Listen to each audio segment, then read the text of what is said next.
Okay, hello anatomy students. This is my story for the cranial nerves. So the first three I just remembered by triple O.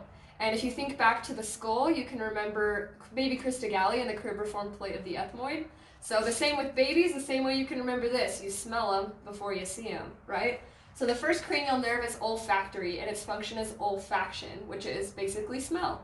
So the nerve passes through the foramina of the cribriform plate of the ethmoid, and it innervates your nose and allows you to smell.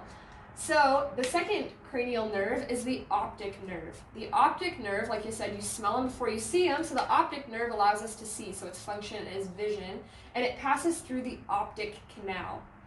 The third is oculomotor, which is also dealing with the eye, and a way to remember where nerves to the eye pass through. If it's not the optic nerve, which passes through the optic canal, then it always passes through the superior orbital fissure. So the oculomotor passes through the superior orbital fissure, and its function is dealing within the eye. So constricting the pupil, or moving the extrinsic eye muscles, such as innervating the extrinsic eye muscles, such as the levator palpebrae superioris. So it's moving the eye, motor, moving the eye. So then once we reach 4, we're talking about a clock, rocking around the cranial clock. So number 4 is trochlear, and it's about a boy and a girl going on a date. So the boy gets in his truck, trochlear truck, and you can remember trucks have 4 wheels, so cranial nerve number 4. So he gets in his truck and he puts it in gear by moving it inferiorly and laterally, and that is what the action is with your eye, is it moves it inferiorly and laterally. So then, 5 o'clock, he's going to the gym, right? The trigeminal. And he has a 3-month membership because he's just trying to get fit for just this date, right? So it has 3 branches. The trigeminal nerve has 3 branches: the ophthalmic, the maxillary, and the mandibular. So the ophthalmic deals with the eye, so it passes through the superior orbital fissure. And it deals with, like, if you go like this is pretty much where all 3 of them go. So this one would cover the frontal region of your scalp, it covers the eye, it just does a lot of functions right around here. And then your maxillary branch, that deals with your nasal mucosa, your gums, and it obviously goes into your maxillary region.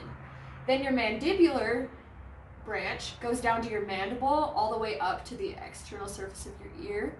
And so it deals with all of these the skin of your chin, that area. So if you just remember this right here, those are the branches. So then the ophthalmic branch deals with the eye, so it goes through the superior orbital fissure.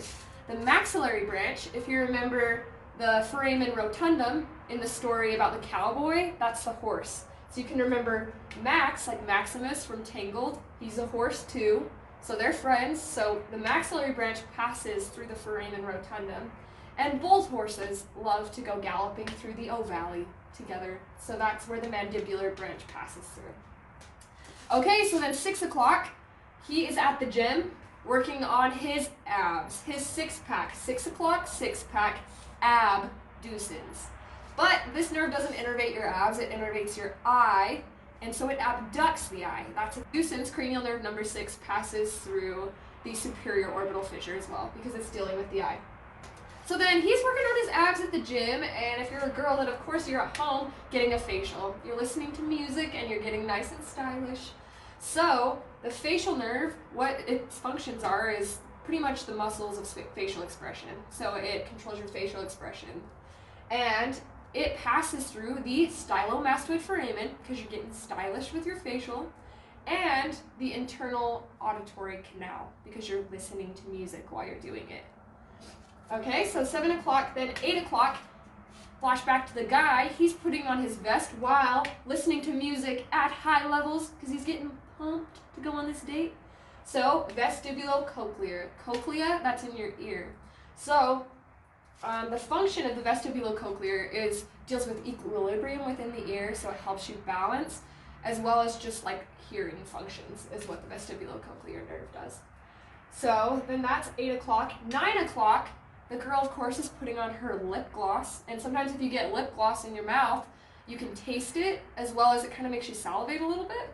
And so that is the function of the glossopharyngeal nerve, is it allows you to taste and it allows you to salivate, the parotid salivary gland. And it passes, the glossopharyngeal nerve passes through the jugular foramen. So it passes through the jugular foramen. I don't really have a funny way of remembering that, other than after you put on the lip gloss, it's all juggling from then on. Like, it's all just like juggling what's gonna happen next, okay? So you put on your lip gloss and you're super excited because you're going on your trip to Vegas. Jazz hands because you have 10 fingers. So you can remember cranial nerve 10 at 10 o'clock, you go to Vegas. And the vagus nerve is the wanderer. So lots of things happen in Vegas. What happens in Vegas stays in Vegas. A lot of things happen with your vagus nerve because it is the longest and largest nerve. So your vagus nerve, if you see that it innervates things all the way from your pharynx and your larynx down to your abdominal muscles and viscera, then you know that it's vagus. So vagus, of course, passes through the jugular foramen because people probably juggle in Vegas, I don't know. And then 11 o'clock, once you're in Vegas, you can't go to Vegas without getting a souvenir. So of course the boy buys the girl an accessory, and that accessory is a necklace, and it touches your sternocleidomastoid and your trapezius. So that's what it innervates, is those two muscles. Accessory also passes through the jugular foramen until you get to midnight, and we at Snow College know what happens at midnight, except for this last time because of the coronavirus, but we know what happens at midnight, and that's, they get a kiss. Not just any kiss, a French kiss, because the hypoglossal nerve innervates intrinsic and extrinsic tongue muscles. And of course it passes through the hypoglossal canal. So it's a pretty good date, and I hope it helps you remember the cranial nerves.